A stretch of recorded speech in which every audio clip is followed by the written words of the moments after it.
And I'll talk to them and I'll say, hey, listen, we need you here. I'm not kidding. We need you involved with what we're doing. We need you desperately. We need you to be a part of what God's doing here. And it's so sad because sometimes people come in and say, well, Scott, honestly, I don't have anything to offer, but I'll work really hard. And as humble as that sounds, that flies in the face of what God's telling us in this verse. Because what you're saying is that God hasn't given me anything of value that I bring to the table, and that's not true. God didn't let any of us be empty-handed. And so what he's done is he has brought you gifts. He has given you certain things so that you can do things very well, things that are very valuable, and you got it from God. He gave it to you. The second thing is that they were all expected to do something with it.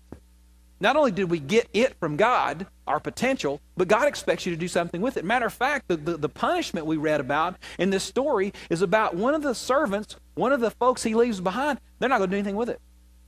They thought they could just hang out, be a pew potato, and just spectate. And you know, some of us are right there. Some of us, we don't realize that God is really desiring to do some cool stuff in our life. And we think that it's okay to come in and just hang out. Years ago, in more traditional settings, churches really only had a few places that you could fill. You either had to be the preacher, you had to be able to sing, or you had to be able to play the piano.